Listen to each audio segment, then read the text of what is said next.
It's been 1 week since you looked at me. I think this is gonna be very gay. The rules don't matter and the points are made up, or the rules are made up and the points don't matter. I am the very best girl that most of you have ever seen. Editing me. You're not gonna wanna include that for the sake of keeping your subscribers that you do have. So I can wet my whistle, if you will, proverbially, I can't say it. The emotional roller coaster that this has taken me on in 100 pages has been not fun in any way, shape, or form, because most of the emotion has been me getting mad at the book.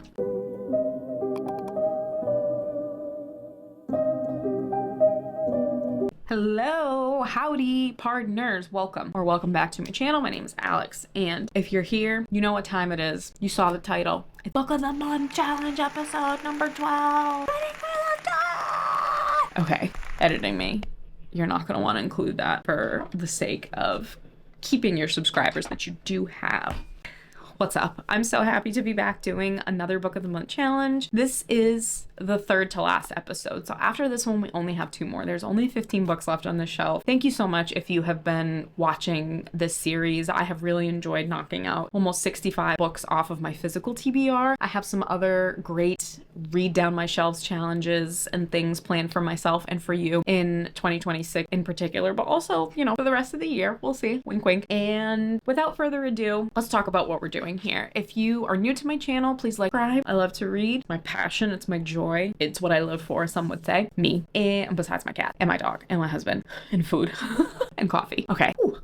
So this challenge started because I have been hoarding my Book of the Month collection for anywhere from like 3 to 6 years at this point. I no longer subscribe to Book of the Month, unfortunately, because I just had to pare down some of my book subscriptions. But again, Book of the Month, if you're watching, I love you and I miss you. Please work with me. And I really just wanted to get them done, get them read. So I started this challenge by putting all 65 books in a spinning wheel of death every month or so, or however, whatever I say month, and then sometimes it takes me 3 months to do it. Tomato. I pick the 5 books, I read them, and then we decide if we're gonna keep them or we're gonna unhaul them. So without further ado, we only have 15 books left, which I think is so freaking incredible that I have read down so many of these. Stunning. So what we are gonna do is, as always, I will confirm that I'm recording, because I hate when I don't. Is it Wheel of Names? I hope it saved. Sometimes it saves it, sometimes it doesn't. It did. 15 entries. Okay. So yeah, we have 15 choices left. I am very excited to finish up my Book of the Month choices, books that I have on my shelf. And honestly, these last 15, I think are gonna all be great. I don't see a single one. I see maybe 1 or 2 that I'm like, eh. And of course it's gonna be the thrillers, but what can you do? You win some, you lose some. So as always, I'm going to shuffle and we're gonna spin. I'm gonna hydrate while we wait.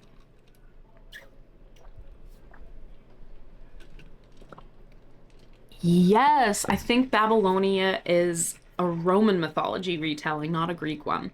So I'm pumped for that. So that's going to go in the results. We're going to shuffle a few more times and we are going to spin. I want to get Vampires of El Norte. Oh, the Lost Apothecary. That is kind of giving like a cozy gothic vibe based on the cover. I don't particularly know what that one's about, but not mad about it. Shuff. I want something spooky. So if I could get Vampires of El Norte or the Book of Cold Cases in this spin, it being September, or in this episode, I will be really pumped about that. Manifest. The Bodyguard is Catherine Center, so romance. Okay, this is one of the ones that I'm like, do I even like Catherine Center anymore? I think I've read a couple by her, but it's been easily 5 years and I just haven't had the desire to pick another one up, so whatever. Come on. So close. Okay, The Bones Beneath My Skin is the newest TJ Klune. I'm not mad about this one as well because I absolutely love that cover. All right, we've got one more. Let's see if we can manifest.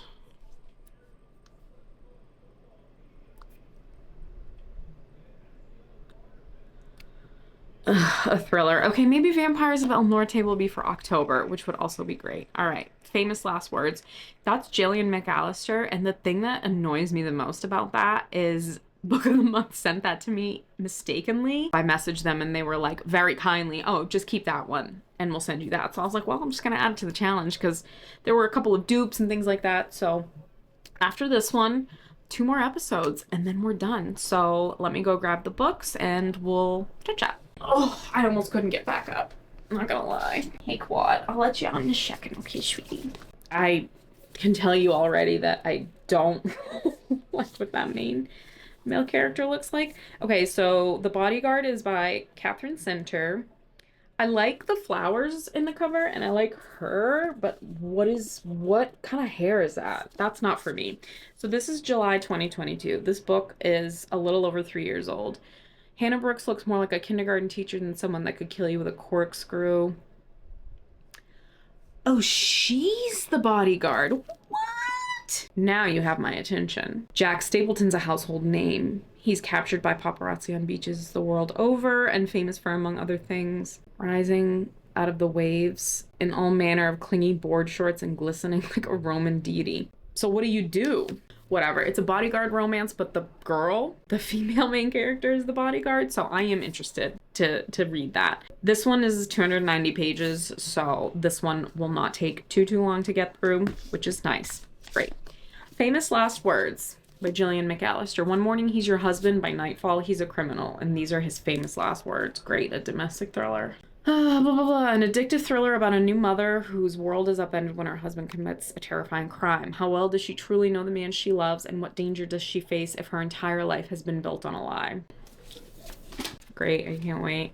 I will probably see if I can get the audiobook for this one just to kind of speed things up. This one is a little over 300 pages. It's about 310 pages. So I have not read any Jillian McAllister. I know that her previous 1 or 2 novels, I can't remember how many she has written, but the one that I'm thinking of, I can't remember what it's called, but it's hit or miss on reviews. So I'm interested to see how I feel about it. How I think I'm gonna feel about it is 3 stars, fortunately, because that's just how that cookie crumbles with the thrillers. Are you kidding me? Look at this cover. With the reflective silver, whatever that is, there's nothing more human than a broken heart. I gotta let Claudette out because she wants to go. Hey, Dan. You wanted to say hi? You wanted to say hello? Oh, you're just a stinky girl. Okay. You got your baby! Yeah, did your baby got a baby?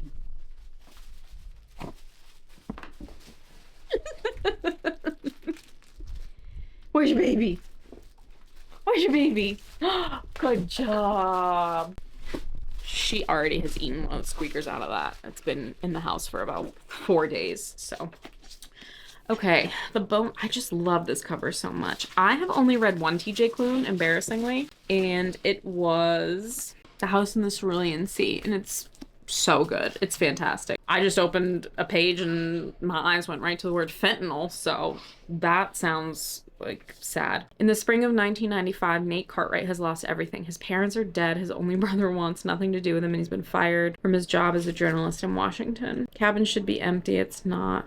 Artemis Death Vader. Okay, so this is kind of giving almost a similar plot to The House in the Cerulean Sea. We have a gentleman that is just not living his best life, and he stumbles upon a man and a 10-year-old girl named Alex. Cute. In a cabin, and they're probably gonna fall in love and be a cute, happy family. We're separated by time and space, and yet somehow we're all made of dust and stars. I will never forget that. You will never be alone, because I will always be with you.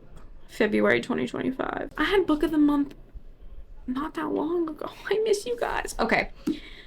I also like the new way that they have started doing this little logo part at the bottom. So I am actually really excited to get to this one.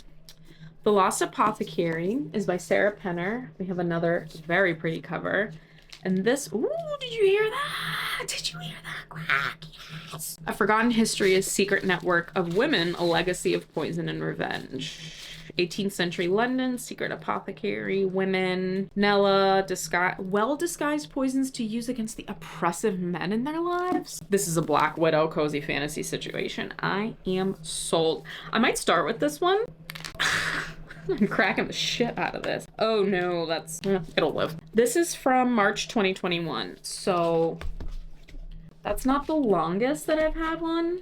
2022. Actually, out of this group, this is the oldest one. So I think we are going to start with this one. It's just a little under 300 pages as well. So I really just like this cover, and I think this will be a really nice September read. So we're going to hit that one. And then we have Babylonia. This is by Costanza Casati, and this is January 2025. So again, Book of the Month has just upped their game with these covers. Jeez Louise. We've got a queen. Second novel, the only female ruler of the Assyrian Empire. Okay. Babylonia across the centuries has become the embodiment of lust, excess, and dissolute power. In this world, you had to kill to be king. Or in the case of Semiramis, an orphan raised on the outskirts of the empire. Okay, so she's a queen. Trains in war and diplomacy. Great, I'm in. This one is also this one's a little over 400 pages, so I think this one is probably the longest one. I am pretty sold on starting The Lost Apothecary first, and then I think we're just gonna see how it goes from there. Oh, I'm too tired for this. Ow. Enough of that. Okay, here's the stack. I'm very excited to get working on these, and I will update when I have an update. I do think I'm going to start with The Lost Apothecary just because it's the oldest one in the stack, and it feels like it might be the shortest besides the Catherine Center, but I'm not in the mood for a contemporary romance, nor am I in the mood to think about that main male character and his fucking haircut. So I will be back when I have an update on hopefully The Lost Apothecary, unless my mood drastically changes, and we'll talk about the book again. So we will talk again soon when I have started The Lost Apothecary. One eternity later. Oh, I'm already recording. Hi. It has been quite a few weeks, well, not too bad, like 2 weeks, since I made my choices for this episode of My Book of the Month Challenge, and I just started my first book, which I did stick with The Lost Apothecary by Sarah Penner, and I'm almost 50%. It's very readable. It's honestly not going to be more than a 3-star, but there's nothing wrong with that. So we're following the POV of 3 different women in 2 different timelines. One of those timelines is in 1791 London, and then the other one is a woman, a modern day woman, also in London, discovering the same area, aka the Lost Apothecary, that the women in 1790 were actually running. And the woman in present times, Caroline, has just found out that her husband has betrayed her in the worst way possible by cheating on her while they were trying to have a baby. And a theme in this that I did not anticipate because I'm a habitual, don't read the synopsis, go into books blind type of reader, is this is very heavily involved in the theme of motherhood and bearing children, not being able to bear children, losing children. So definitely if that is something you're sensitive to, you're going to want to check, what this is about. For me, it's not disturbing in the sense that those topics bother me. It's just that I don't have human children, and nor do I want any. So it's just, I don't care. It doesn't quite resonate with me. So, but other than that, it's enjoyable. The thing that is, I think, falling flat are the characters. They seem interchangeable, especially, that's kind of crazy because one of them is a 12-year-old, one is a modern day woman, and the other one is the 41-year-old owner of the actual apothecary that becomes lost by the early, late 2000s, whenever this came out, 2021. I do find the setting very atmospheric, very gothic. London, to me, especially in this time period, is always very dark and gloomy and gross. It is. And I do enjoy that, and the fact that these women are all empowering women by taking crappy men out of these women's lives, I think is very fun. But I just don't think that there's anything super special about what we have going here, writing-wise, plot-wise, character-wise. And honestly, the most interesting character is the 12-year-old, and the least interesting character is Caroline. Her motivations for finding the Lost Apothecary, I think, aren't quite there yet, and we're already almost halfway through the book. I guess it's because she wants to distract herself from the pending implosion of her marriage, and also she may or may not. So I wanted to do a quick update because I do think I could probably finish this tonight, and I didn't want to rush a whole book on this challenge and not update at least once about it. So that's that. I think the next one I'm going to pick up might be the TJ Klune, just because it seems very cozy, and I think maybe a little cozy book might be nice. It's October and I feel like everyone is wanting to read dark and horror and spooky, but like I kind of read that way all year round. So I don't have any particular books that I'm like dying to get to in October as far as their content, but I have been wanting to read some more TJ Klune because I've only read one by him, The House on the Cerulean Sea, and I really did love it. So I'd like to get back to some of his writing. So I'll be back in a little bit, probably when I finish this, and then we'll talk about what I'm going to pick up next.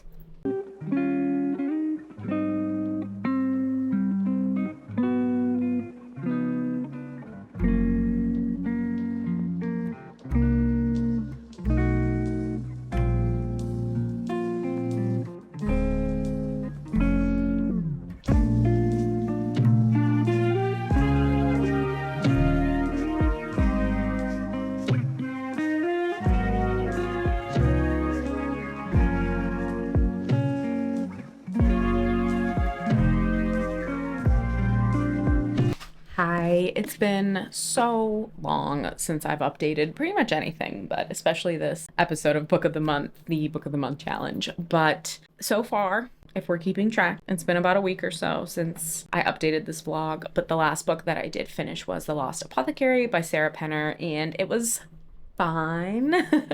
It wasn't anything that I care to carry with me in my brain for the rest of my life, but it was by no means a bad book. Now, I do have a reading update for the second book that I started, and it's not great. It is Famous Last Words by Gillian McAllister, which I think I might have updated that I was a little bit interested in this 50 or 60 pages or so in. Editing me double check this information, but if not, this story is following our main character Cam, whose husband Luke does something absolutely unimaginable on just any regular day of the week, and she gets obviously trapped in this horrible situation involving her husband, and that's what the first 100 pages or so is. And then I put it down for a little while. I was interested. I put it down for a little while. I picked something else up, and then I tried to pick this back up to I had stopped at part 2, and we had a time jump, and time jumps besides fantasy almost never work for me, especially in thrillers, and I completely lost interest in where this is going. So the thing that her husband does is he is the gunman in a hostage situation. He takes 3 people hostage and he is armed. That is the beginning of the conflict of this story. But the writing I find to be very slow and just not really engaging, a little bit choppy, and it's just not clicking where it needs to click. And I also am feeling a little bit slumped, which isn't helping. So I'm just gonna put this down because I am allowed to DNF in this challenge, and I'm gonna pass it on to someone else who will hopefully love it. So Famous Last Words by Gillian McAllister. It's gonna be a no from me, dog. I am DNFing this about 25% in, and we're just gonna move on to the next book, which I think is gonna be at least a 4-star prediction, and that is The Bones Beneath My Skin by TJ Klune. I have only read one TJ Klune, but I absolutely loved it. It was House on the Cerulean Sea. This one is following our main character, Nate, who his parents are unalived. It says his brother wants nothing to do with him, and he's been fired from his job as a journalist in Washington, D.C. He goes to his family's cabin. There's a guy named Alex there, and an extraordinary 10-year-old girl who calls herself Artemis Darth Vader. But Artemis isn't exactly as she appears. So I think this is going to be very gay. It's going to be very magical realism. It's going to be very heartwarming, found family, and I think the cover is gorgeous. I just think October is great for spooky and horror and all that good stuff, but it's also great, I think, for just like a classic fall cozy read, and I think this is going to be it. So I am going to bring this with me to my trusty corner of the couch where I love to do all of my activities, and I will hopefully be back with a better update once I get this started and we can chat about it. Good morning. We are updating with some good updates. So I started The Bones Beneath My Skin by DJ Klune last night, and I am about 150 pages in. Yeah, I'm on chapter 10, and I'm happy to say that I am really enjoying this one. So we're going to finish one more book for this challenge this weekend, if not start another one. So this is following, like I said, our main character, Nate, who has been through a lot, and he's down on his luck, and he finds out that his parents, after a very tragic way that they have passed away recently, left him the cabin in the woods that they used to go to when they were a little happy family. So we pick up with Nate when he makes it to the cabin and finds out that there is a man and a little 10-year-old girl. that are living there. And it kind of goes from there. So the synopsis, I don't think this is a spoiler. The synopsis does tell you that there is something going on with the little girl that is questionable in the sense that she doesn't behave like a normal 10-year-old girl. She doesn't know how to do a lot of things, hasn't tried lots of foods, like doesn't know how to behave in certain social situations. So pretty certain I understand what kind of a being she may be, but I don't want to spoil anything. So I definitely think I'm going to finish this today. It's very readable. The pacing is good. It's not super fast. It's not super slow. It's just a very bingeable story. It's very straightforward and easy to read. And I'm enjoying getting to know the characters since there's just 3 main characters. I love a fantasy, right? This isn't fantasy. It's more like a magical realism or literary fiction with some sci-fi thrown in. But like when you read a big, heavy classic fantasy, there's 8 million characters and world building and da-da-da-da. TJ Klune is giving us a very digestible magical realism story. There's 3 characters to get to know, and it's very found family. It's very coming out of the shell type of theme for Alex, who is the man that has been caretaking our girl Artemis, and I'm just very excited to see where this goes. So this is not even 400 pages long, so I think I'm just gonna sit and finish this, and then we'll come back and update what I think about it and what the next read is gonna be.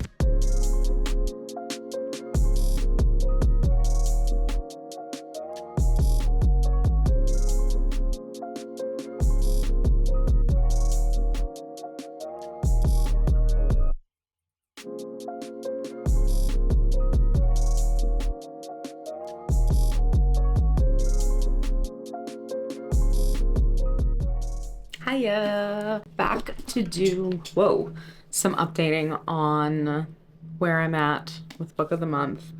I am, disclaimer, very tired and getting a little bit drowsy and bleary-eyed from some Benadryl because I just got back from Orlando. So I had a friend up for the weekend a couple of weekends ago, which kind of derailed some of my reading in a great way, like the best way possible. And then I was in Universal Studios, which I had a blast, but my feet were killing me. My dogs were barking. It was my own fault. I should have brought better shoes and not Vans for the entire time. Typical me. But whatever. It is what it is. So I've taken some Benadryl to try and bring some of the swelling down because I do go back to work tomorrow.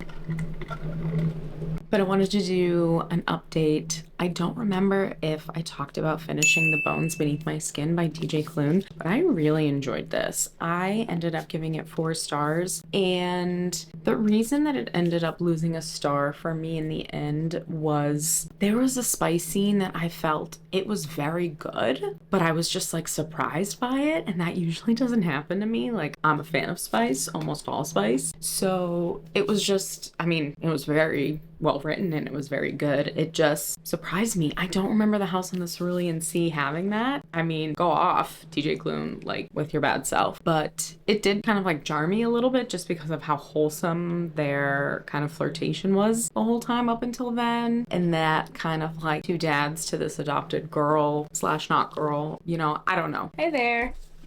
I do it on purpose in case she wants to come in so she knows she's not locked out. Dan's here to join the update party. Where you come? What? I hear you. Ew. Say hello. Say I'm the very best girl that most of you have ever seen. Bunny ears. Okay. Wow, I am really getting sleepy here, so we need to get this party started and ended. But yeah, I still liked this, and I have every intention of continuing to read from this author. It's honestly, I'm surprised at myself. It just felt like, if you've read this, please let me know in the comments if you agree with me or if I'm being a little baby about that. But otherwise, I thought this was really fast-paced, really well written, and honestly just like so wholesome. It reminded me of The Last of Us, like so many characters from that show and couples from that show, even if you know, you know. So great, we finished that one. I have 2 books left, and for the sake of trying to finish this episode out, I feel like I'm nearing the 30-day mark, which you guys know I've taken 3 months, forget 30 days, but I would like to continue on because I only have 10 more books off this book of the month shelf that I've been working on this whole time. So we've got 2 books left: The Bodyguard by Catherine Center and Babylonia by Costanza Casati. I have made some decisions. I usually try to stick to reading my physical copies for this challenge because it's like I physically own them. I can't be carrying around a bunch of hardcovers, and I'm trying to film another vlog simultaneously right now for the last week of October for Halloween publishing and all these grand ideas I have that probably won't work out, but fingers crossed, future me. So I have borrowed a Kindle copy and an audiobook copy of Babylonia from Libby so I can listen to it while I'm driving to and from work, and also just slap it on one of my Kindles so I can easily read it at work as well, and just like in bed or whatever. So we can get this done this week. And this one, honestly, it has that like big hardcover, margins are huge, text is pretty huge feeling. So I think I can just read this one. And I both hate and enjoy this cover. It's definitely the character art for this guy that I don't like, but I do love flowers, but yellow isn't my favorite color. So we've got a lot of conflicting feelings on this. I think a fun little romance in the middle of all these other books that I'm reading for my Halloween vlog will be a nice little palate cleanser. So this one I'm gonna try and start tonight at some point, at least a couple of chapters, so I can wet my whistle, if you will, proverbially, I can't say it. Anyway, so I can metaphorically wet my reading whistle by reading this. I forgot this. Editing me just cut it out. Those are my book of the month plans, and I probably won't update again tonight because, again, for the millionth time, I'm getting sleepy. So I will try to check back in tomorrow. It is October 27th, so we are having our Halloween October. I wish I had more spooky books in this pick, but I don't really have that many left. But I am filming something else good for Halloween right now. So I want to get these books done, not by any means not give them the attention they deserve, but just kind of speed my timeline up a little bit so I can give my other vlog and some other things I have going on the attention that they also deserve. Okay, I'll talk to you guys tomorrow about what progress I make in Babylonia and the Bodyguard. The Bodyguard.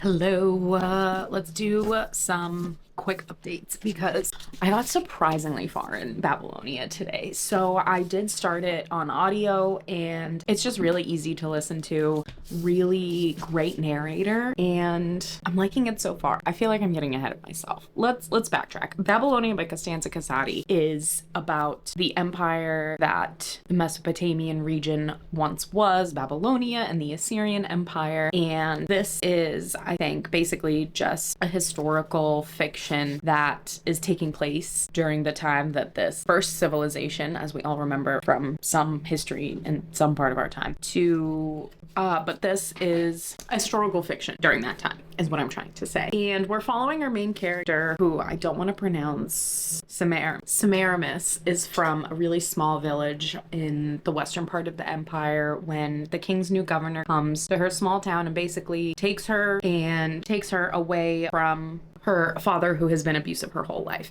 And I don't want to give away too much, but we're basically following Semiramis's rise to being free. All she cares about is feeling free, feeling like she has a choice, both as a woman and as an individual in the empire. And of course, women are treated as lesser than men, who are lesser than gods. So women are way down at the bottom. There are some things that may surprise you, unless you know the history really well, that I would consider perhaps a trigger warning. warning. So incest and very violent warfare. Very violent warfare. Slavery. There are some pretty hot button topics that in this book that just goes to show you that the struggles that we have today have really been happening since the dawn of man. So it is. It is. I am enjoying this. I am about 60% in. So I'm starting chapter 27, which is page 247 out of 419. I don't think I'm going to read any more of this tonight because I have to switch over to the book that I am reading for my other vlog that I'm currently filming. But I just wanted to pop in and do a quick update that my plan for kind of cramming these last couple of Book of the Month books in this week is going well. So I will definitely finish Babylonia tomorrow, and then we can start the Catherine Center and wrap this vlog up, hopefully Friday, Halloween. A lot of fun stuff happening this week. So I'll be back to update tomorrow when I finish this, and then we can talk about starting Bodyguard by Catherine Center. Hi. Okay. It's been 1 week since you looked at me.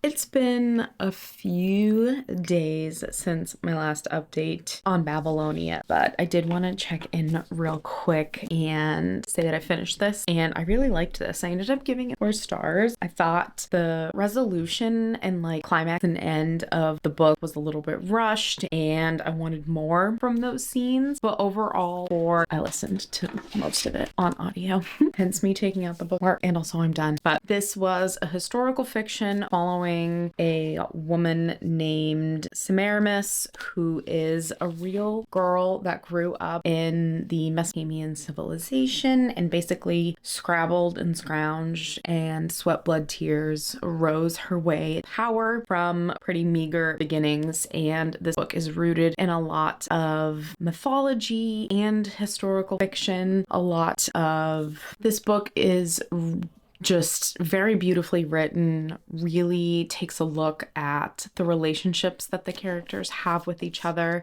and the interactions that they have and how that really shapes some huge things that happen for an entire empire, just what happened through main characters. So Semiramis is kind of part of this little love triangle between the King Nunis and her husband. I'll never remember his name, Anis. And I just really liked this. I thought it was really well done. I feel like I was not prepared to really talk about this, but I mean, I don't know what else there is to say other than this is a historical fiction, like without spoiling anything, but like you could also just Google what Semiramis as a queen, that's a spoiler, see, what Semiramis as a ruler, like how she affected real history. So yeah, I like this. Okay, great, good, wonderful, grand. We'll do a better recap when I'm done with everything. As usual, I waited until way too late past my bedtime to do any sort of filming / content today, but whatever.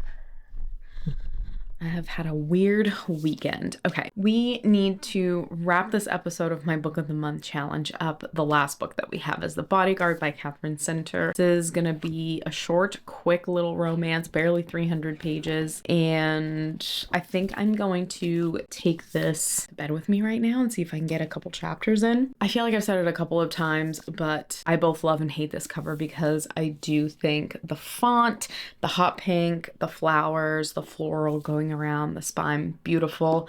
And then this character art, like, I don't like anything about this guy. So this is following 2 main characters and it's a bodyguard trope, but the male main character is like the superstar that's in need of protection and the female main character is the bodyguard. So I do think that will be fun. I think I've read like 1 or 2 Catherine Centers, but I haven't read anything from her in years. Yeah, this is a July 2022 pick. So this is a little over 3 years old as far as sitting on my shelves. So we need to wrap this up and move on to, I only have 10 more books after this and I feel like I'm just excited to get on to the next challenge that I have in mind. So I'm gonna take this to bed. I do have to read it pretty exclusively from my physical copy because there's just not a hold available, and Denver finally kicked my card off, which I was pretty sad about. So I will check back in hopefully tomorrow or early this week with an update. I did want to have this vlog finished, the books completed by Halloween, but it is now November 2nd. second Sunday, and I still have one more book left. So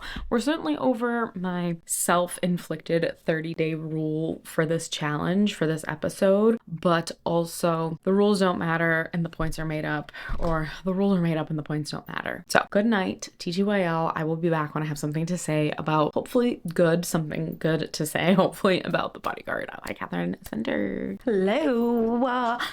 Oh my goodness. Half of my hair got wet in the shower. I just got home from work a couple of hours ago. I had a change in my shift, which I may or may not be pleased or not pleased about, but that's neither here nor there. So I got out of work and I went to the gym after work because I need to get my life together. And then I made some dinner. And I just hopped out of the shower. Didn't feel like washing my hair, so I didn't do that. But I needed to come back and give you guys some bad news for this video, which is I am DNFing The Bodyguard by Catherine Center. I don't like a single thing about this. The artwork, I've talked about it time and time again. I don't like it. This main male character looks like Amanda Bynes in She's the Man. So, I'd tap that. Women. Playing the brother character, and I'm just never gonna not see that here, and now all of you are gonna see it as well, so hopefully you don't want to read this book. I don't think you should. I don't know what has happened to Catherine Center's writing, but it's very cringe. Everything about this plot is far-fetched, it's cringy, it's disjointed. We're jumping from one traumatic thing to the other with no breath to pause, and our female main character is just like, he's so handsome. Like, your mom just passed away and your boyfriend just broke up with you. It's just the emotional roller coaster that this has taken me on in 100 pages has been not fun in any way, shape, or form, because most of the emotion has been me getting mad at the book and nothing else to say about it. This book is following our main character, Hannah, who is the bodyguard in this situation. And as I said, the book opens up with her mom passing away. They have a complicated relationship. Mom's an alcoholic, and then some things start happening at work with her work boyfriend breaks up with her, and then she gets sat at the desk, and then she gets an assignment for this uber famous actor named Jackson something or other. I don't care. And we're supposed to believe that Jackson is this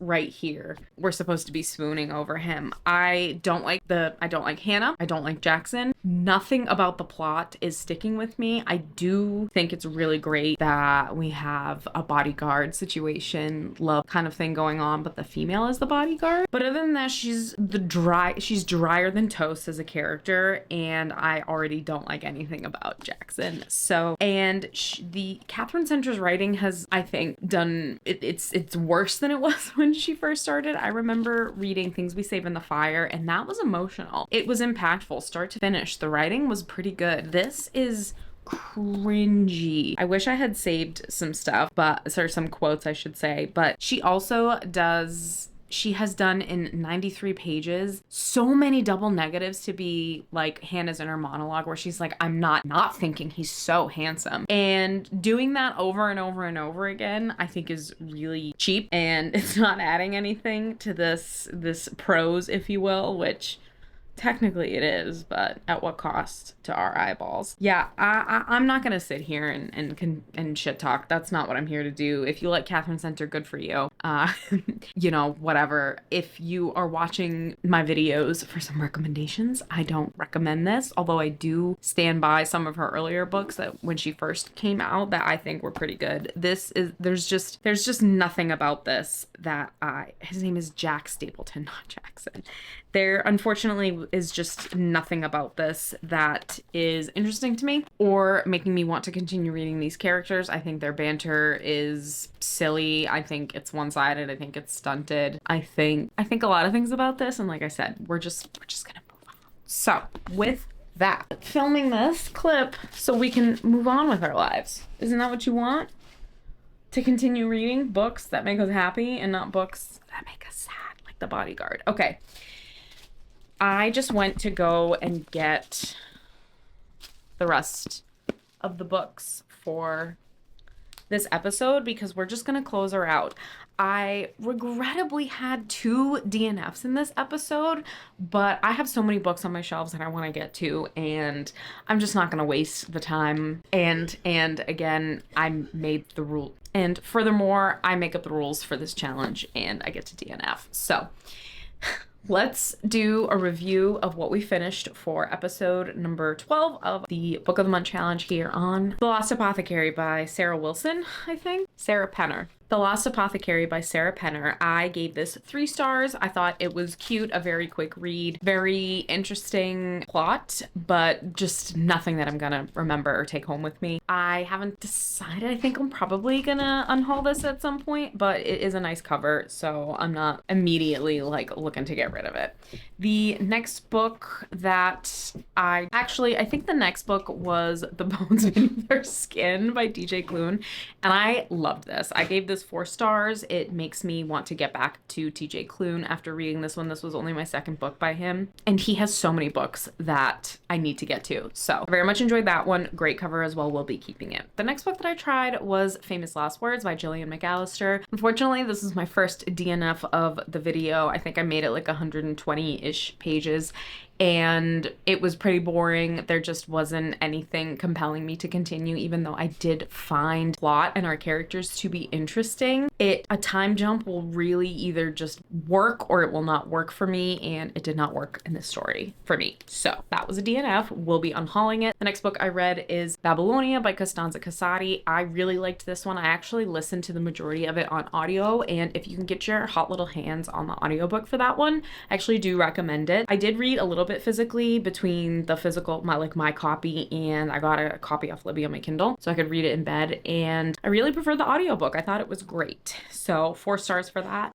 And then last and also least, The Bodyguard by Catherine Center, which we just chatted about. This is unfortunately going to be a DNF from me as well, dog, and this one plus Gillian McAllister are gonna find a new home somewhere. It's just not gonna be with me. So with that, thank you so much for watching this video. If you enjoy reading challenges, I really want to start doing more of them in 2026. So let me know down below if you like reading challenge videos, and if you do, drop me a suggestion of one to try in 2026. World is our oyster, baby. So again, thank you. Please like this video so I can talk to more people on the internet about books, and subscribe if you haven't so I can talk to you more about books. And yeah, I appreciate you if you watched, and I'll see you in the next video. Okay, bye.